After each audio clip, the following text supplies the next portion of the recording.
ವ್ಯಾಪಕ ಆಕ್ರೋಶದ ಬೆನ್ನಲ್ಲೇ silicon city ಬೆಂಗಳೂರಿನಲ್ಲಿ ಈ ಟೋಯಿಂಗ್ ವ್ಯವಸ್ಥೆಯನ್ನ ರದ್ದು ಮಾಡಲಾಗಿತ್ತು. ಮತ್ತೆ ಇದಾದ ಮೇಲೆ ಟ್ರಾಫಿಕ್ ಜಾಮು, ಈ ಪಾರ್ಕಿಂಗ್ ಕಿರಿಕಿರಿಯಿಂದ ಜನ ಬೇಸತ್ತಿದ್ರು. ಹಾಗಾಗಿ ಈಗ ಬೆಂಗಳೂರಿನಲ್ಲಿ ಟೋಯಿಂಗ್ ಪುನರಾರಂಭ ಆಗ್ತಾ ಇದೆ. ಅಡ್ಡಾದಿಡ್ಡಿ ವಾಹನಗಳ ಪಾರ್ಕಿಂಗಿಗೆ ಈ ಮೂಲಕ ಬ್ರೇಕ್ ಹಾಕಲಾಗ್ತಾ ಇದೆ. ಆದ್ಯತೆಯ ಮೇರೆಗೆ ಮೆಜೆಸ್ಟಿಕ್ ಏರಿಯಾದಲ್ಲಿ ಮಾತ್ರ ಟೋಯಿಂಗ್ ಮಾಡಲಾಗುತ್ತೆ. ನೋ ಪಾರ್ಕಿಂಗ್ ಕಡೆ ವೆಹಿಕಲ್ ಅನ್ನ ನಿಲ್ಲಿಸೋರ್ಗೆ ಈ ಮೂಲಕ ಶಾಕ್ ಅನ್ನು ಕೊಟ್ಟಿದೆ. ದಂಡ ವಿಧಿಸ್ತಾ ಇರುವಂತಹ ಉಪ್ಪಾರಪೇಟೆ ಪೊಲೀಸರು ಎಎಸ್ಐ ನೇತೃತ್ವದಲ್ಲಿ 2 ದಿನಗಳಿಂದ ಟೋಯಿಂಗ್ ಕಾರ್ಯವನ್ನು ಆರಂಭಿಸಲಾಗಿದೆ. ಮೊದಲಿಗೆ ಮೈಕ್ನಲ್ಲಿ ಅನೌನ್ಸ್ ಮಾಡ್ತಾರೆ, ಅದಾದ ಮೇಲೆ ಕ್ರಮವನ್ನು ತೆಗೆದುಕೊಳ್ತಾರೆ. ಬಿಬಿಎಂಪಿಯಿಂದ 2 ಟೋಯಿಂಗ್ ವೆಹಿಕಲ್ಗಳ ಬಳಕೆ ಕೂಡ ಆಗ್ತಾ ಇದೆ. ಈ ಹಿಂದೆ ದೊಡ್ಡ ಮಟ್ಟದಲ್ಲಿ ಸದ್ದನ ಮಾಡಿತ್ತು ಟೋಯಿಂಗ್ ಮಾಡುವಂತಹ ವಿಚಾರ.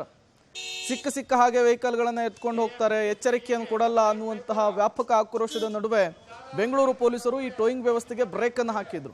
ಅದಾದ ಮೇಲೆ ಈ ಟ್ರಾಫಿಕ್ ಸಮಸ್ಯೆ, ಎಲ್ಲ ಬೇಕಲ್ಲಿ ಅಡ್ಡಾದಿಡ್ಡಿ ಗಾಡಿ ನಿಲ್ಲಿಸೋರ ಸಂಖ್ಯೆ ಜಾಸ್ತಿ ಆಗ್ತಾ ಇತ್ತು.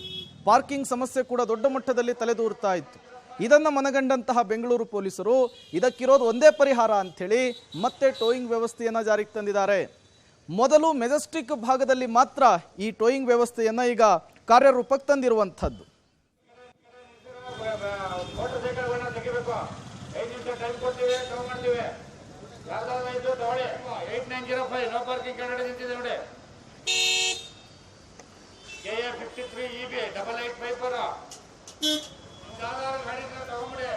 ಬೆಂಗಳೂರು ನಗರದಲ್ಲಿ ಕೋವಿಡ್ ಸಂದರ್ಭದಲ್ಲಿ ಟೋಯಿಂಗ್ ಅನ್ನು ನಿಲ್ಲಿಸಲಾಗಿತ್ತು. ಒಂದಷ್ಟು ಟೋಯಿಂಗ್ನ ಸಿಬ್ಬಂದಿಗಳು ಸಾರ್ವಜನಿಕರು ವಾಹನ ಸವಾರರ ಜೊತೆ ರೂಢಾಗಿ ನಡೆದುಕೊಳ್ತಿದ್ದಾರೆ ಮತ್ತು ಅನೌನ್ಸನ್ನು ಮಾಡೋದಿಲ್ಲ. ಈ ಕಾರಣದಿಂದ ಒಂದಷ್ಟು ವ್ಯಾಪಕ ಟೀಕೆಗಳು ಬಂದಿತ್ತು. ಈ ಹಿನ್ನೆಲೆಯಲ್ಲಿ ಟೋಯಿಂಗನ್ನು ಬೆಂಗಳೂರು ನಗರದಾದ್ಯಂತ ಸ್ಟಾಪನ್ನು ಮಾಡಲಾಗಿತ್ತು. ಅದು ರವಿಕಾಂತೇಗೌಡರು ಟ್ರಾಫಿಕ್ ಕಮಿಷನರ್ ಆಗಿದ್ದಂತಹ ಸಂದರ್ಭದಲ್ಲಿ. ಅದಾದ ಬಳಿಕ ಇದೀಗ ಮತ್ತೆ ಆದ್ಯತೆ ಮೇರೆಗೆ ಮೆಜೆಸ್ಟಿಕ್ನಲ್ಲಿ ಟೋಯಿಂಗನ್ನು ಶುರು ಮಾಡಲಾಗಿದೆ. ಬೆಂಗಳೂರಿನ ಉಪ್ಪಾರಪೇಟೆ ಪೊಲೀಸ್ ಠಾಣಾ ವ್ಯಾಪ್ತಿಯಲ್ಲಿ ಟೋಯಿಂಗ್ ಶುರು ಮಾಡಲಾಗಿದೆ, ಗಮನಿಸಬಹುದು. ಬಿಬಿಎಂಪಿ ವತಿಯಿಂದ ಇದೀಗ ಟೋಯಿಂಗಿಗೆ 2 ವೆಹಿಕಲ್ಗಳನ್ನು ನೀಡಲಾಗಿದೆ.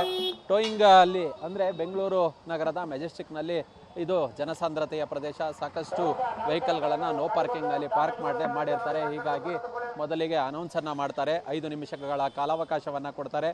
ಯಾರು ಆ ಗಾಡಿಯ ನಂಬರನ್ನು ಸಹ ಅನೌನ್ಸ್ ಮಾಡುವ ಕೆಲಸವನ್ನು ಮಾಡ್ತಾರೆ. ಅನೌನ್ಸ್ ಮಾಡಿ ಯಾರು ವೆಹಿಕಲ್ಗಳನ್ನು ತೆಗೆಯೋದಿಲ್ವೋ ಅಂಥ ವೆಹಿಕಲ್ಗಳನ್ನು ತೆಗೆಯುವ ಕೆಲಸವನ್ನು ಮಾಡ್ತಾರೆ. ಇದೀಗ ಟ್ರಾಫಿಕ್ ಎಎಸ್ಐ ಅವರ ನೇತೃತ್ವದಲ್ಲಿ ಇದೀಗ ಟೋಯಿಂಗ್ ವೆಹಿಕಲ್ಗೆ ಅವಕಾಶವನ್ನು ಕೊಡಲಾಗಿದೆ.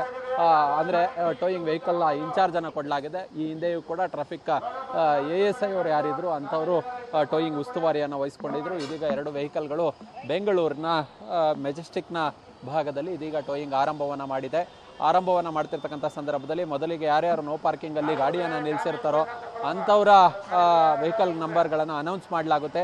5 ನಿಮಿಷ ಸಮಯವನ್ನು ಕೊಡ್ತೀವಿ, ಅಷ್ಟರಲ್ಲಿ ನೀವು ನಿಮ್ಮ ವೆಹಿಕಲ್ಗಳನ್ನು ತೆಗೆಯಬೇಕು, ಇಲ್ಲವಾದಲ್ಲಿ ಟೋಯಿಂಗ್ ಮಾಡ್ತೀವಿ ಅನ್ನೋ ನಿಟ್ಟಿನಲ್ಲಿ ಮೈಕ್ ಮುಖಾಂತರ ಅನೌನ್ಸನ್ನು ಮಾಡ್ತಾರೆ. ಆ ಬಳಿಕ ಯಾರು ವೆಹಿಕಲ್ಗಳನ್ನು ತೆಗೆಯೋದಿಲ್ವೋ ಅಂಥ ವೆಹಿಕಲ್ಗಳನ್ನು ಟೋಯಿಂಗ್ ಮಾಡುವ ಕೆಲಸವನ್ನು ಮಾಡಲಾಗ್ತಿದೆ. ಮತ್ತು ಬಿಬಿಎಂಪಿ ಇದೀಗ 2 ಟೋಯಿಂಗ್ ವೆಹಿಕಲ್ಗಳನ್ನು ನೀಡಿದೆ ಅನ್ನೋ ಮಾಹಿತಿ ಇದೆ. ಆ 2 ವೆಹಿಕಲ್ಗಳ ಮುಖಾಂತರ ಮೆಜೆಸ್ಟಿಕ್ನಲ್ಲಿ, ಅದು ಕೂಡ ಆದ್ಯತೆಯ ಮೇರೆಗೆ ಬೆಂಗಳೂರು ನಗರದಲ್ಲಿ ಎಲ್ಲ ಕಡೆಯೂ ಕೂಡ ಟೋಯಿಂಗ್ ಆರಂಭವಾಗಿಲ್ಲ, ಕೇವಲ ಮೆಜೆಸ್ಟಿಕ್ನಲ್ಲಿ ಮಾತ್ರ ಇದೀಗ ಟೋಯಿಂಗ್ ಕೆಲಸ ಆರಂಭವಾಗಿದೆ. ಕ್ಯಾಮ್ರಾ ಪರ್ಸನ್ ಮಂಜುನಾಥ್ ಜೊತೆ ನರಸಿಂಹಮೂರ್ತಿ, ಪಬ್ಲಿಕ್ ಟಿವಿ.